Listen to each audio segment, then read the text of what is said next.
Sejam muito bem-vindos ao canal Afinal, o que somos nós? O Cenilson é de São Paulo. Em 1989, ele estava indo de carro para o trabalho num dia de muita neblina. Sofreu um gravíssimo acidente quando bateu de frente contra um caminhão. Ficou 17 dias em coma e teve uma EQM.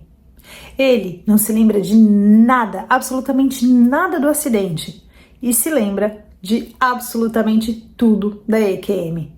Vamos conhecer a história do Cenilson? Essa entrevista foi dividida em duas partes, ambas publicadas agora. Se gostarem, por favor, deem um like, compartilhem com os amigos, se inscrevam no canal. Isso ajuda muito a mensagem chegar a mais pessoas. Bom proveito!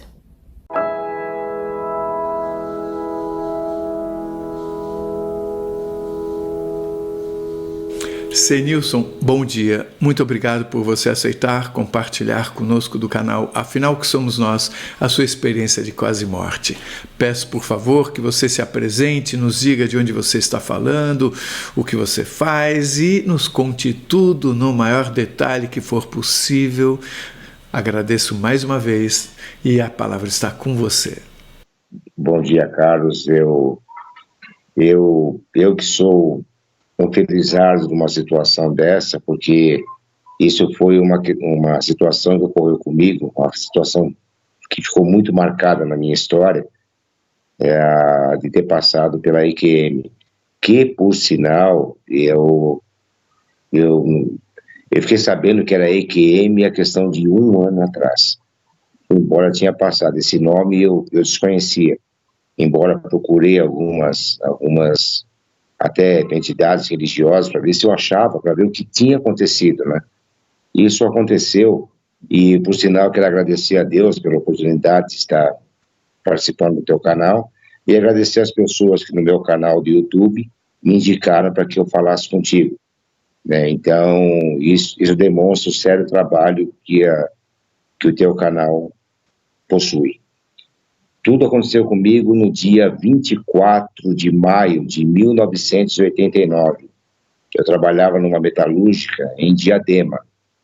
E essa metalúrgica, existem 2 caminhos para ir até lá. Ou por dentro, né, pegando o trânsito, ou pela pista, através da rodovia de Ibiriçá e a via Anchieta. Então, para quem conhece a região aqui, fica mais fácil. Mas esse dia, eu acordava às 5 e pouco da manhã, e eu morava num apartamento na cidade de Ribeirão Pires. E a hora que eu abri a janela, eu não via o outro lado da rua. Isso me preocupou. Nessa vez, meu pai até o quarto e falou: olha, a situação está complicada. Você não quer ir por dentro? Por dentro seria pelas cidades, né? Eu falei: poxa, pai, eu vou chegar atrasado na empresa. Molecão, né? 20 anos. E aí ele falou: tá, vai pela pista, mas só que na pista está ocorrendo um fenômeno que ocorre de média de 13 a 14 anos, uma neblina muito densa. Bom, eu não vi o outro lado da rua, imaginei, só que no outro lado da rua tinha a casa do amigo meu, e o pai dele todo dia ia comigo, todo dia, e nesse dia ele resolveu não ir. Eu saí com o carro e fui embora, pela pista, né, por onde estava o perigo. E eu tenho algumas mensagens, algumas imagens, né, anterior ao ocorrido, de ter pego a chave do carro do meu pai, que meu carro estava com problema de freio. Aí ele falou: vai com o meu carro. Ele me deu. Ele tinha acabado de comprar o carro. E eu tinha, na época, uma briga com a minha irmã de usar esse carro, né? Aos finais de semana, sempre os dois queriam usar esse carro, um carro novo, né? Todo mundo queria usar, né? Então eu tinha essa briga com a minha irmã. Uma briga saudável, né? E aí eu fui trabalhar. E eu lembro também de estar na pista e colocar o banco do carro para frente, porque eu não via a frente do capô do carro. Então fez com que eu levasse quase o peito ao volante. Aí eu consegui enxergar alguma coisa. Bom, aí depois as imagens que eu tenho, que são da EQM, porque eu sofri um acidente de carro nesse dia e bati de frente com um caminhão, com impacto de 120 km por hora, segundo a Polícia Rodoviária. E eu fui socorrido no local, por sinal, se até depois vocês quiserem colocar a foto do carro, eu tenho a foto do carro ainda, o carro ficou torcido e cabia uma pessoa deitada dentro do carro, e essa pessoa era eu. Aí me tiraram do local e eu não lembro de nada, não lembro do acidente, até hoje já passaram quase 36 anos, eu não me recordo de nada. Aí quando eu dei por si, eu estava andando na direção de uma luz muito, muito, muito forte. E eu lembro que eu andava na direção da luz e não conseguia levantar a cabeça. Eu, com a cabeça baixa, eu ia andando, e nada de chegar a luz, e a luz forte, e eu andando. A impressão que dava que era um tubo, sabe? Que era fechado na parte lateral e aquela luz na frente. Aí, de repente, eu me vi num campo. Num campo, sabe, um gramado muito bem podadinho, assim, sabe, muito bonito, e pessoas vindo na minha direção em fila, todas as pessoas de branco e sorrindo para mim, e eu não estava entendendo nada, e as pessoas sorrindo, de repente passou uma pessoa que já tinha morrido. Isso me chamou a atenção, eu falei, caramba, essa pessoa já morreu, onde que eu tô? Aí passou mais pessoas e todas sorrindo e todas de branco. E aquele gramado assim, infinito. Aí, de repente, eu estava no local, até peço desculpas se por acaso eu me emocionar.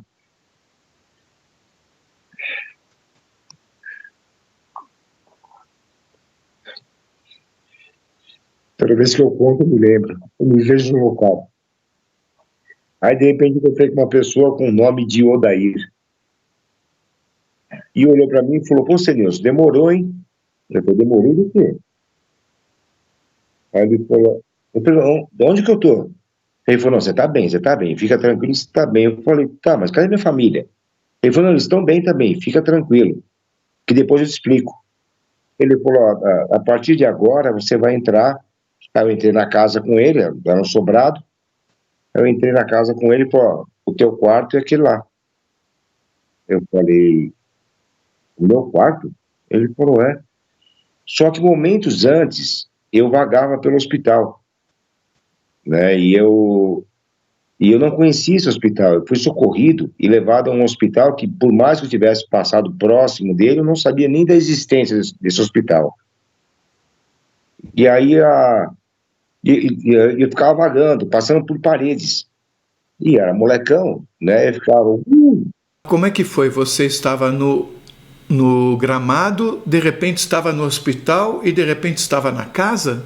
Não. Eu tive a memória do momento, por isso que até isso que eu ia completar. Eu tive essa memória de eu encontrar com o Odair e entrar no quarto. A hora que eu fui entrar no quarto, eu bati.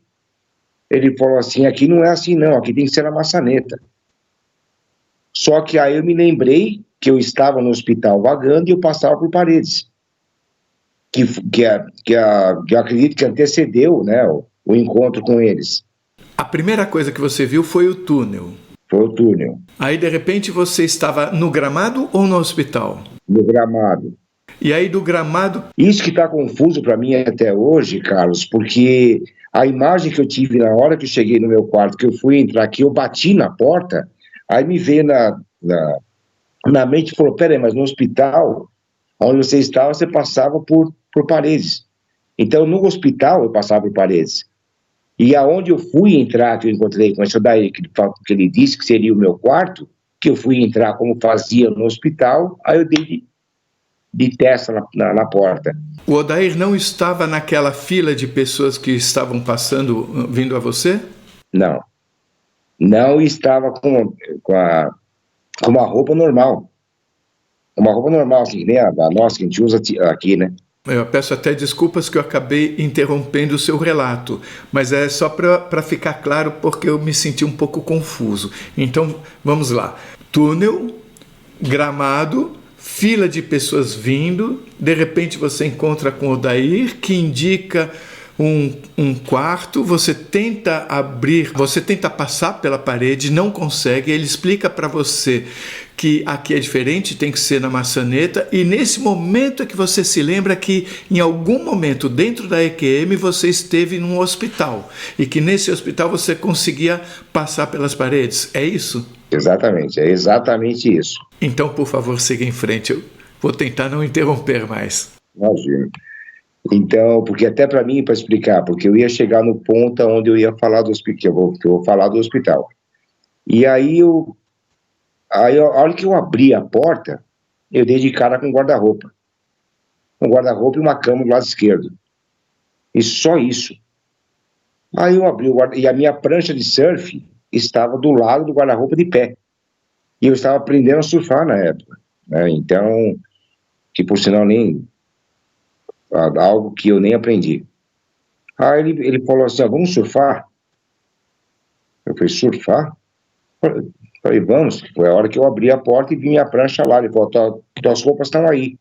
A hora que eu abri o guarda-roupa, todas as roupas que eu utilizo aqui estavam lá, na gaveta, e sabe, parecia uma loja. Tudo muito dobrado, assim, sabe, parecia que era tudo novo. Mas são as roupas que eu utilizei aqui. Aí eu peguei a bermuda que eu estava, né, no início desse esporte, coloquei a bermuda, me vesti e saí com ele. Aí quando eu me vi, já estava no mar, tentando passar pela arrebentação, né? Aí eu não consegui e voltei.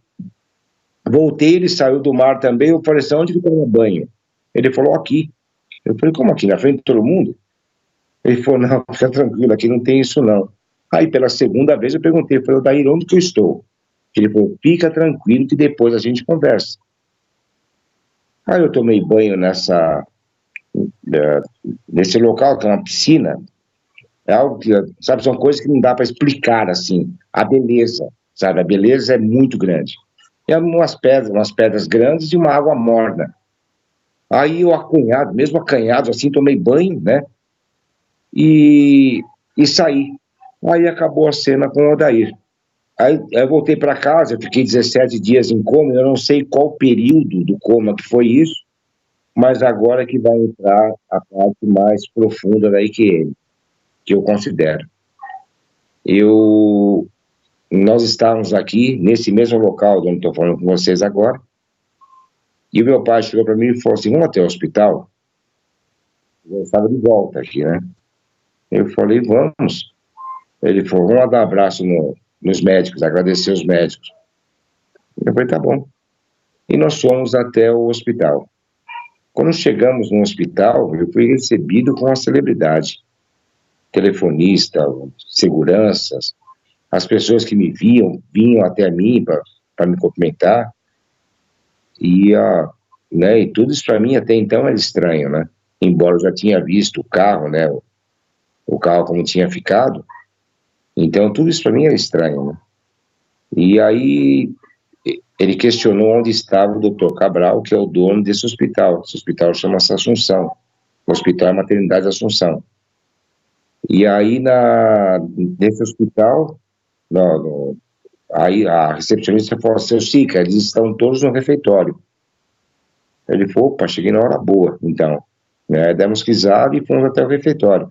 Na hora que ele abriu a porta, uma porta de vidro desse hospital, ele abriu a porta, eu fiquei olhando e eu fiquei parado. Ele me chamou e falou, vem cá, os médicos estão ali. E eu fiquei parado e eu não conseguia falar. Ele falou, o que foi? Eu falei, já estive aqui, pai. Ele falou, como você já esteve aqui?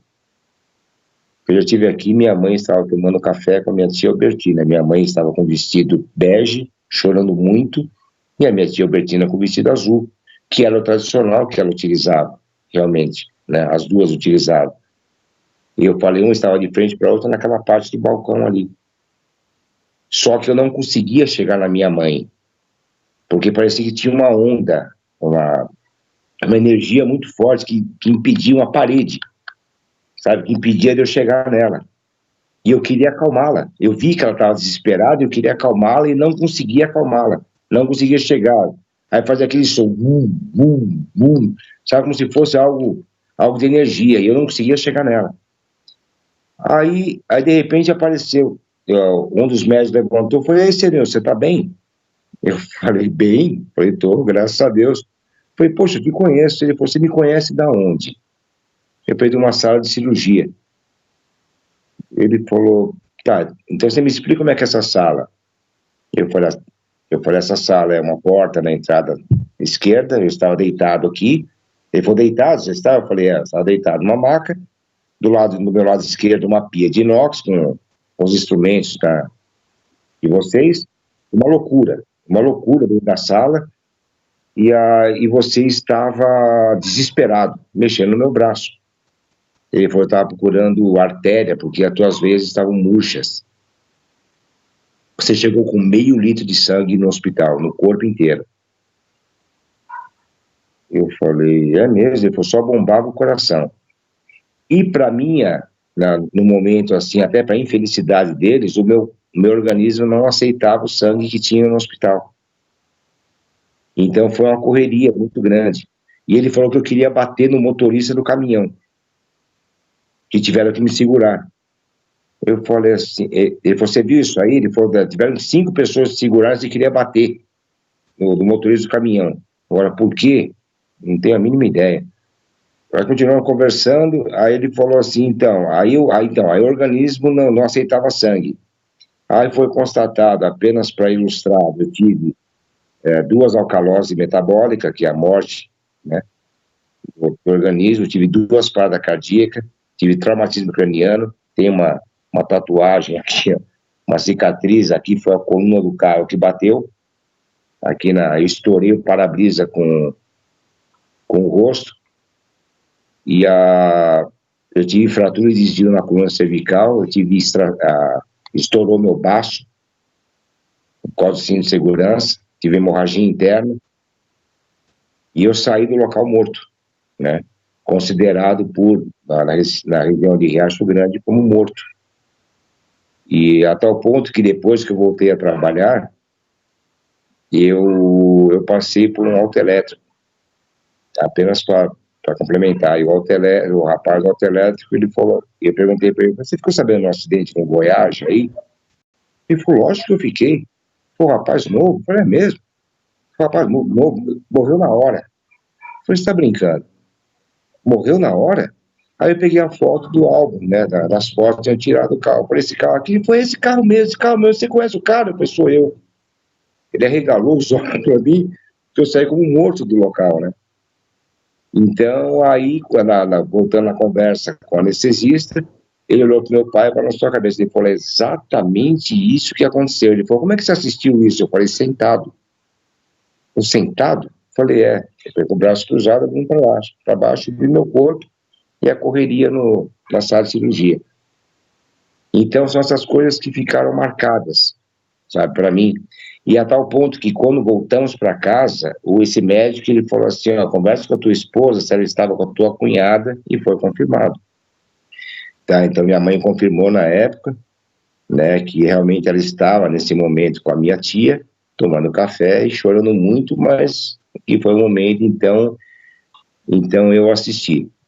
Então, olha, gente, só tenho a agradecer, porque é uma grata oportunidade para quem passa pela EQM, né?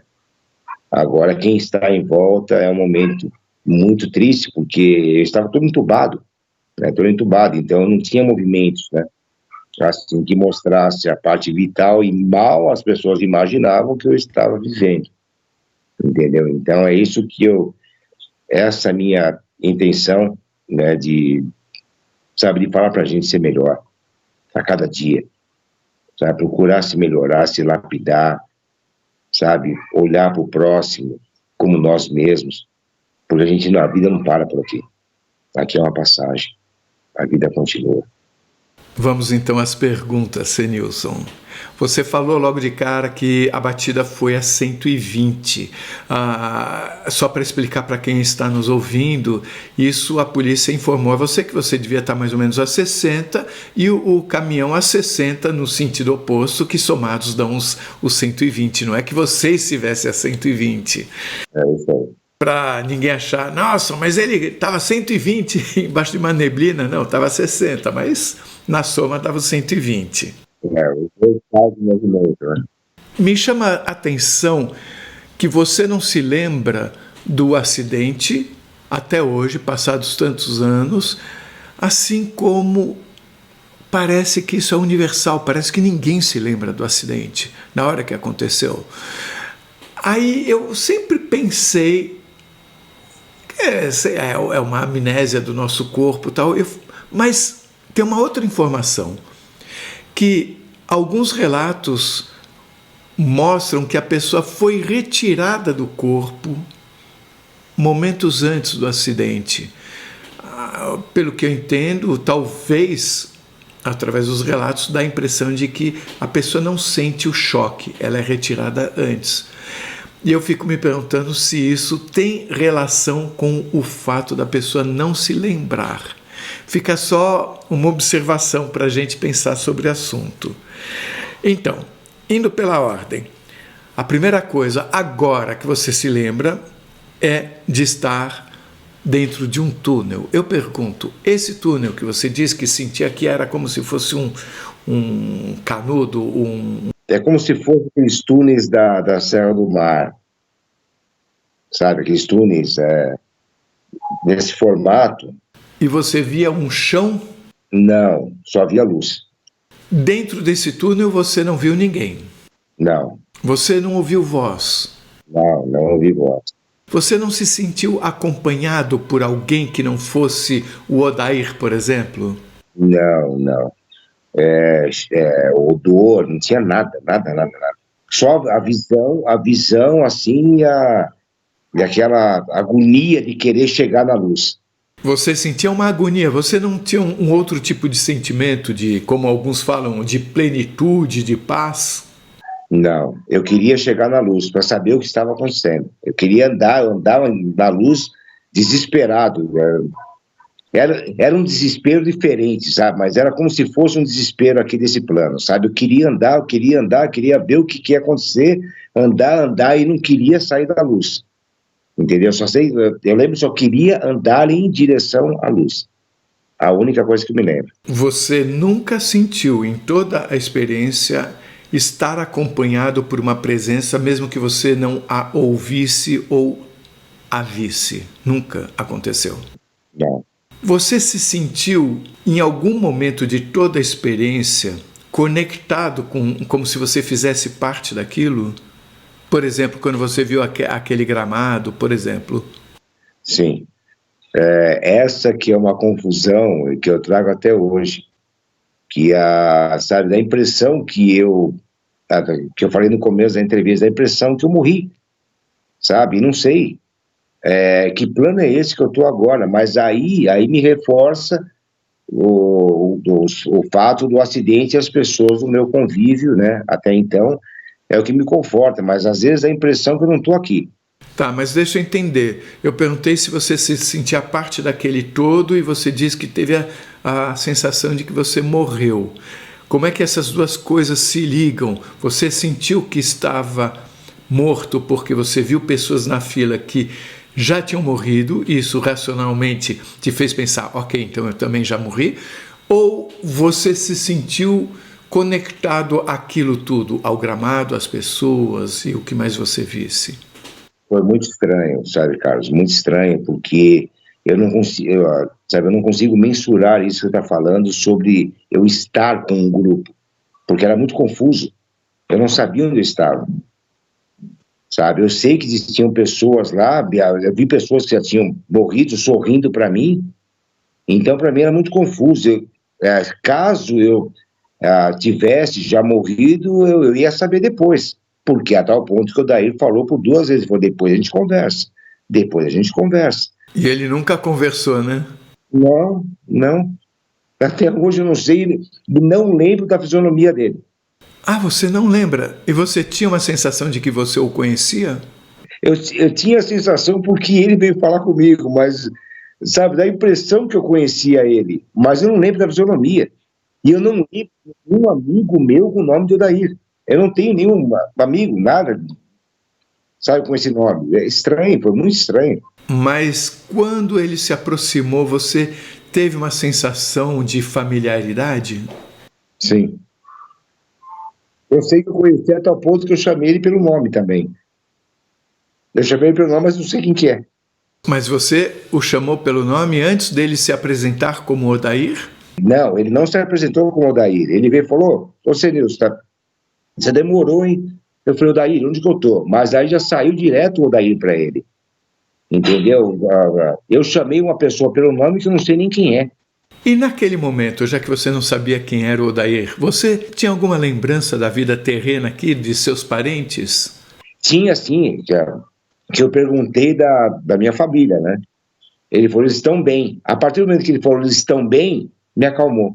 Então, vamos de novo para o túnel. Você não se sentiu conectado a nada, especialmente, você só estava aflito em chegar na luz. E a luz, você não tinha cheiro nenhum, você não enxergava as paredes do túnel. A luz é muito forte, muito forte. Eu não conseguia olhar para a luz, eu abaixava a cabeça, eu abaixava o olho, porque a luz é muito forte, muito forte. De que cor era essa luz? Branca. Você falou não parava de andar, mas você sentia ter gravidade, peso? Não, não. Eu sentia a necessidade de ir em direção a essa luz. Você diria que você ia flutuando, por exemplo? Não, andando. Andando, eu ia andando. Você citou agora esse flutuando, pode até ser que não tinha chão, pode até ser. Eu não consigo mensurar direito isso daí, mas tem lógica. Você não sentia ter peso e não havia chão? Não. Na direção da luz. Só tinha essa necessidade de ir na direção da luz. Dava a impressão que algo me falava, mas eu não sei se era eu mesmo que falava para mim ou a sensação de que algo falava para mim de luz, luz, luz. Então eu determinei no momento a necessidade de ir até a luz. Essa foi a minha única reação que eu tive, de ir na direção da luz, só, mais nada. Você não se lembra de como você pulou do túnel para o gramado. De repente, você já estava lá. Exatamente. Fora o gramado, você via céu? Não. Montanhas, nuvens? Não. Árvores? Sim. Quando eu estava com o Odair, que eu via que é indescritível o local. Não, mas espera um pouquinho, o Odair já não era no gramado, né? Não, aí já era numa praia.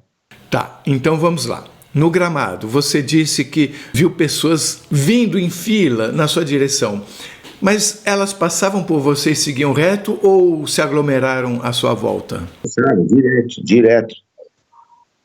Vários rostos passando do meu lado, me sorrindo e eu sem ação. Elas não vieram em sua direção, elas passaram por você. Do meu lado, sorrindo. Todas olhando para mim e sorrindo. Não deixem de assistir a segunda parte da entrevista do Senilson, você vai amar. O link está disponível para você aqui em cima e também na descrição do vídeo. Se você gostou, por favor, se inscreva no nosso canal, dê likes, faça comentários, compartilhe com seus amigos, toque o sininho, porque assim você sempre fica sabendo quando chega vídeo novo sair do forno. E se você tem alguma dúvida ou passou por uma EQM e gostaria de compartilhar a sua história com o mundo, por favor, nos escreva. O nosso e-mail é afinal.oquesomosnós@gmail.com. Essa é uma nova fronteira do conhecimento humano. Vamos juntos atravessá-la?